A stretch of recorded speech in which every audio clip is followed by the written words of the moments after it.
How's it going, everybody? Chaos Key 4013 here, and welcome to RWBY Volume Reviews, a generically named series where I do just that. So, as I've said in a previous video, I absolutely love this show. I've been with it since the start of Volume 2, and I've stuck with it since. But just how much does the show hold up?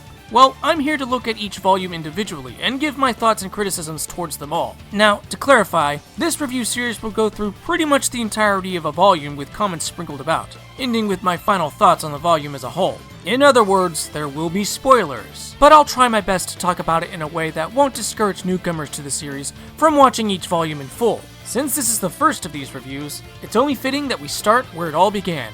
RWBY Volume 1. Yes, I understand that Volume 1 has not aged the greatest compared to the rest of the series, and might be a turnoff for some because of it, but my hope is to help people find the good in this volume despite all of that. But that being said, I'm still gonna give criticism where need be. Anyway, on with the review. We begin with sort of an origin story. I mean, we get one much later on, but for now, this is what we've got. Basically, man was born into a world full of these dark creatures known as Grimm. Man gets overwhelmed until they discover dust, because apparently the Grimm are allergic to the dust from people's houses. No, actually, dust is a natural crystallized power source containing elemental superpowers, which humanity uses to survive against the Grimm. And through humanity's survival, the civilizations of the world are born. But the woman narrating says that even the world's great lights will die out, allowing darkness to return, conveniently transitioning into what is obviously a band of criminals and... Okay, yeah, as you'll notice through this season, Volume 1's animation is very dated when compared to later volumes. And this cigar scene is just the tip of the iceberg. Our band of thugs arrives at this dust shop as the camera pans down to someone in a red hood, who I'm gonna assume is named Ruby Rose because that's the title of the episode and, well, she's the only one wearing an inconspicuous amount of red. The leader of the thugs approaches this helpless vendor and attempts to rob him. Just take my lien and leave. Shh. Calm down. We're not here for your money. Because money is overrated. But we will take all the dangerous materials you've got here. One of the thugs spots Ruby listening to music. He confronts her and... Oh my gosh, you're adorable! He tries to rob her, only to be tossed aside like a rag doll. That's what he gets for trying to rob a young girl minding her own business. Another thug tries to attack Ruby. I've been waiting for this! And with Ruby readying her giant scythe weapon, thus begins the first, if brief, fight scene in RWBY, not counting the trailers. As many of you may know, RWBY's big claim to fame is its fight scenes. Considering this show's creator, Monty Oum, is the same guy who made Haloid, that old yet still awesome animation of Master Chief vs. Samus Aran, you know you're in for a spectacle. So the crime boss, yes, that's what the captions on YouTube call him at this point, steps in to deal with Ruby, showing us even more examples of how dated Volume 1's animation is. She dodges his attack, but he escapes. How did he get all the way up there so fast? Anyway, Ruby pursues, but the crime boss's ride appears and he boards it, ready to leave, but not before giving Ruby an explosive parting gift. Fortunately, she's saved by...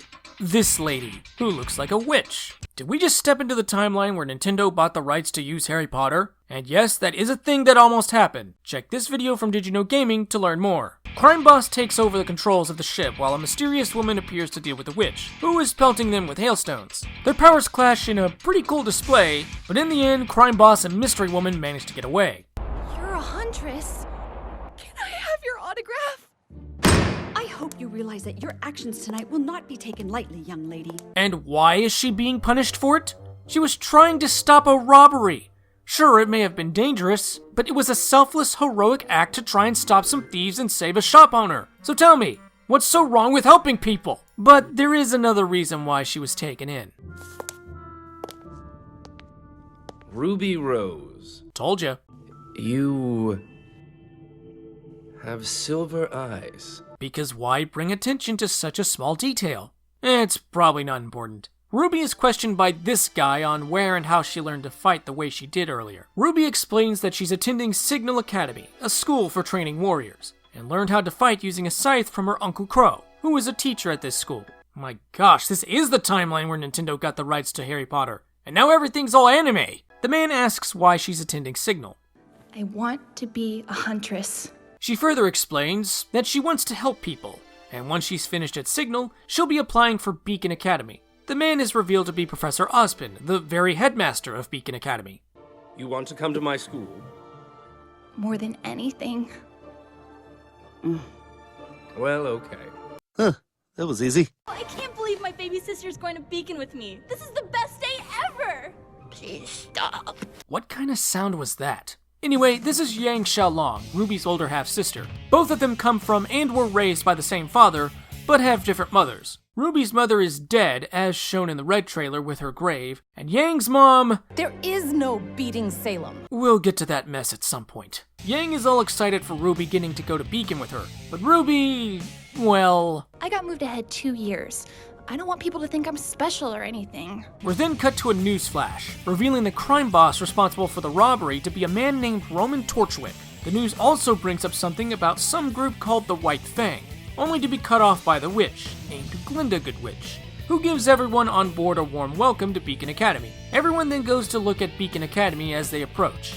Oh, and this guy starts to get sick. Oh, Yang, gross! You have puke on your shoe! Gross. Get away from me! Get away from me! Get away from me! Ew.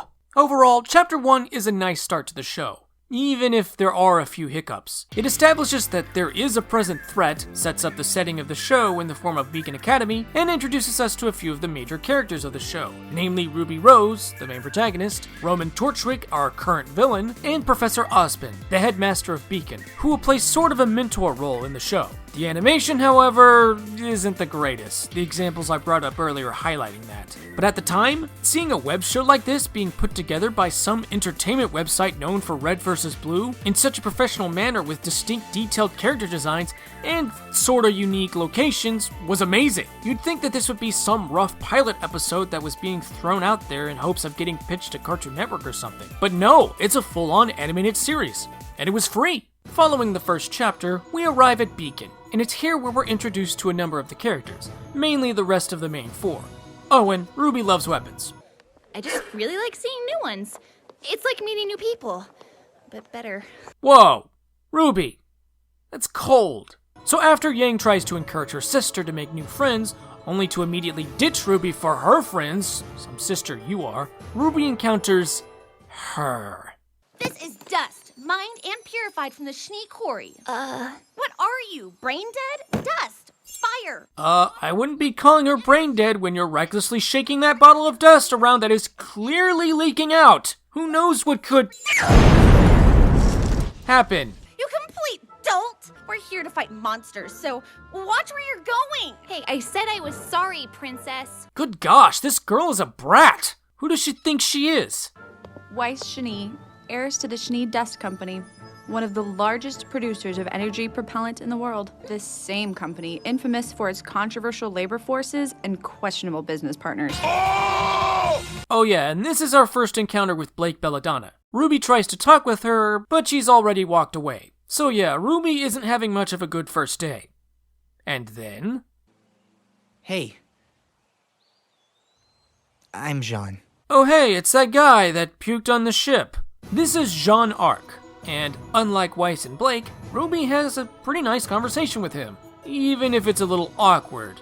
But they're both socially awkward, so what did you expect? At least they're bonding. The two arrive at the opening ceremony for the new students. RWBY ditches Jean to meet up with Yang, but promises to talk with him later. Jean takes it well. Ah, great. Where am I supposed to find another nice, quirky girl to talk to? Something tells me she might qualify. So Yang asks RWBY how things are going, to which RWBY begins to complain about what happened with Weiss. And then... You! Oh god, it's happening again! You're lucky we weren't blown off the side of the cliff. You were mindlessly shaking that dust bottle, unaware that some of the powder was leaking out, causing a hazard. Jeez, you aren't just a spoiled brat, you're a big jerk. Anyway, it's time for Ozpin's opening speech. You have traveled here today in search of knowledge, to hone your craft and acquire new skills. And when you have finished, you plan to dedicate your life to the protection of the people. But I look amongst you, and all I see is wasted energy, in need of purpose, direction. You assume knowledge will free you of this, but your time at this school will prove that knowledge can only carry you so far. It is up to you to take the first step. What is Ozpin hiding from us? No! But I'm getting ahead of myself. So the students spend the night in the ballroom because Beacon Academy didn't have the funds to make more living quarters for new students. So they're forced to sleep on the floor. I'm kidding, of course. It's like a big slumber party. I don't think Dad would approve of all the boys, though. I know I do. Yang pining over the guys. Interesting. Ruby is writing a letter to her friends at Signal and laments over how, aside from Yang and Jean, she doesn't really have any friends at Beacon, and that's understandable. She had to leave all her friends at Signal behind in order to attend Beacon 2 years early. Yang tries to encourage Ruby, to which Ruby notices Blake. Yang takes this opportunity to allow Ruby a chance to bond with Blake, and things get pretty awkward. Again, at least until Ruby asks Blake about the book she's reading. It's about a man with two souls, each fighting for control over his body. Potential foreshadowing? I'm getting ahead of myself again. Ruby explains that, as a kid, she wanted to be like the heroes in fairy tales, doing the right thing and helping others. Hence why she wants to be a huntress, and is that Majora's Mask on her shirt? Unfortunately, the real world isn't the same as a fairy tale. Well, that's why we're here. To make it better. Do you people understand why I love this character so much and why she's my favorite? Also, would you believe me if I told you this is the only deep character interaction that these two have in the whole show? For now, at least. And Weiss is here! Somebody stop this before it gets out of hand! Thank you. The next morning, everyone is prepping for initiation. We're introduced to these two, Nora Valkyrie and Lai Rin. You can just call them Rin. Nora is basically the show's comic relief character.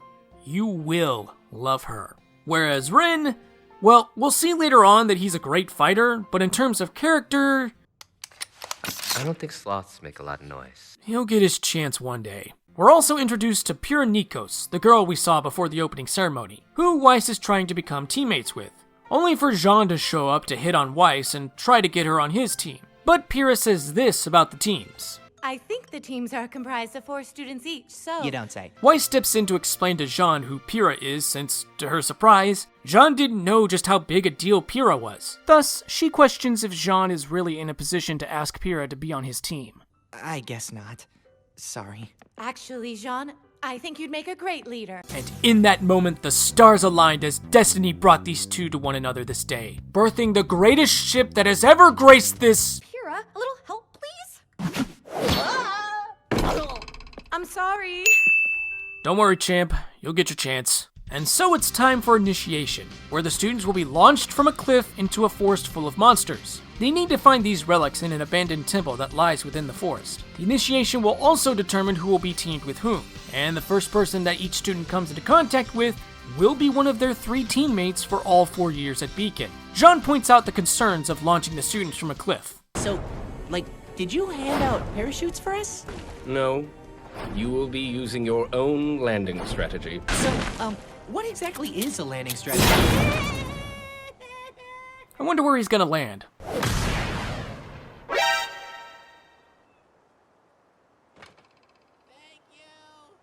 I'm sorry. We cut back to Ruby on the run trying to find a partner. Hopefully one that's a good choice. And who does she bump into? Weiss, of course. And she turns away from Ruby, disregarding Osmond's instructions. You do realize the teachers are watching.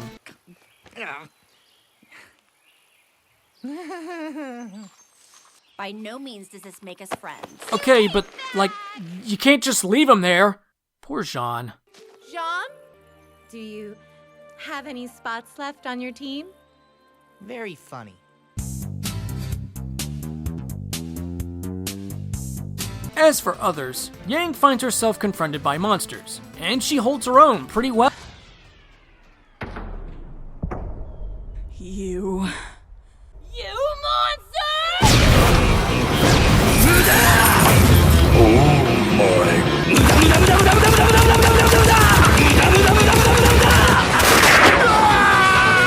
Oh my god! What? You want some too?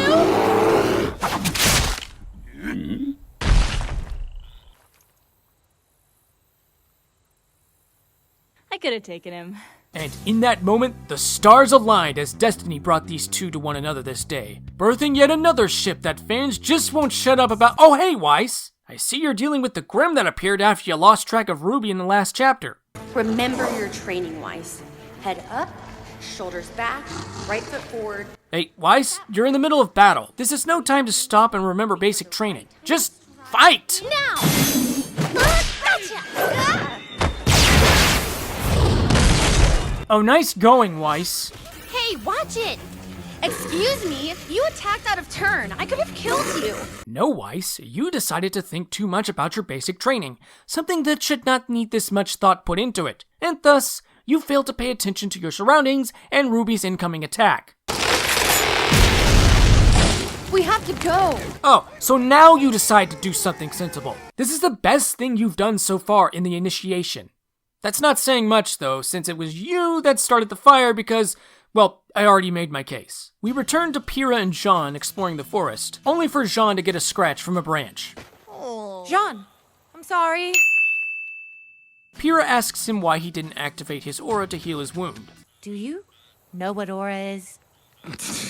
Of course I do.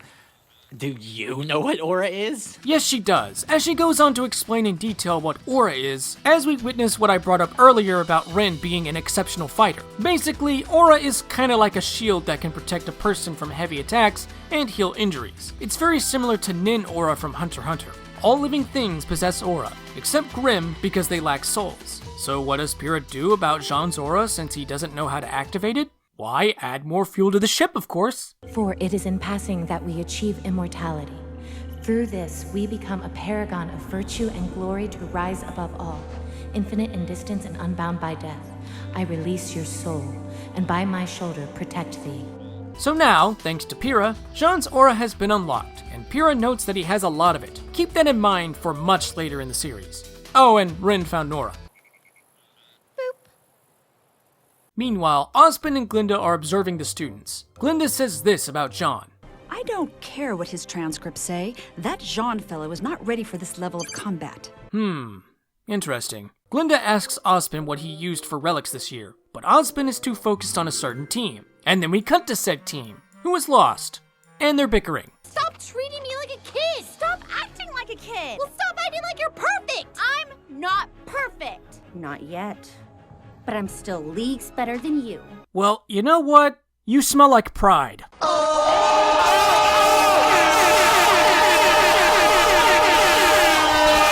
Anyway, Blake and Yang find the temple with the relics inside. Think this is it? You think?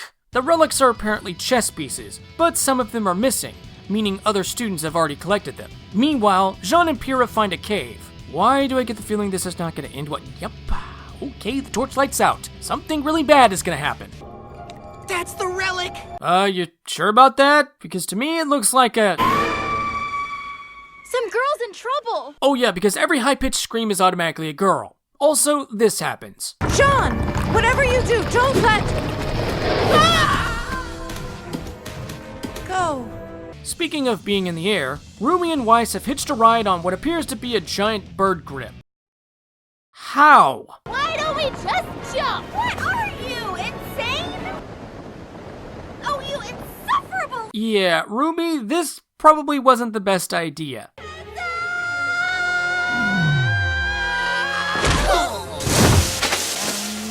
Convenient. Oh, and Nora and Rin are here too. I'm queen of the castle. I'm queen of the castle. Nora! To add on to the shenanigans, Pyrrha and the giant scorpion are here. So now all that leaves is Weiss and... I can't take it anymore! Could everyone just chill out for 2 seconds before something crazy happens again? Yang? Oh, there she is. And who should come to her rescue then? Jean. My hero. Great, the gang's all here. Now we could die together. Or you could all work together and actually try to kill the monsters. Not if I can help it. Yeah! Hey, I said work together, not rush alone. Because that can happen. Fortunately, of all people, it's Weiss that steps in to save RWBY. I can be a bit difficult, but if we're going to do this, we're going to have to do this together. Well, look at you being all grown up and mature. If only you were like this in the first place. Again, what kind of sound was that? So the gang realizes they need to grab a relic and head back to the cliffs. And there's no reason to really fight the Grimm, so they decide to take their relics and make a run for it. But it looks like that's not an option because the Grimm aren't letting them escape. With no choice, they have to fight. You know what that means? A huge, awesome fight scene! This battle is the highlight of the volume. Everyone, and I mean everyone, has a chance to shine here, with Jean actually doing a great job giving commands and holding his own in the fight despite his inexperience. RWBY, Weiss, Blake, and Yang take on the bird. RWBY comes up with a pretty complex yet very awesome move that involves all of them to work together to pull off. I'd show more, but I don't want this video to get demonetized. Just know that they succeed. With the initiation over, the students are assigned to their new teams. Jean, Pyrrha, Nora, and Rin are chosen to be the new Team Juniper, and since it was Jean that was giving the orders to the other three during their fight against the Grimm, he's selected to be the team leader. RWBY, Weiss, Blake, and Yang are chosen to become Team RWBY, led by Ruby Rose, to Weiss's surprise. It looks like things are shaping up to be an interesting year. Meanwhile, back at the ranch while Lone Ranger was chasing Tonto, Roman Torchwick is seen plotting something. We're gonna need more men. Chapters 2 through 8, while feeling very disconnected due to the short lengths of each chapter, do their jobs for the show. They introduce even more characters, give them personalities to work with, and have them interact with one another, and it was pretty enjoyable to me. Sure, some of it seems awkward, goofy, cartoonish, a bit unnatural in some of the voice delivery, and Weiss, but I found the interactions believable enough. The fight choreography was on point for how limited Volume 1's animation feels, with the standout moment being the fight scene against the two giant Grimm towards the end of Chapter 8. So now that we have our characters situated and settled in their roles, what's next? Well, we'll look into that in Part 2. See you guys then.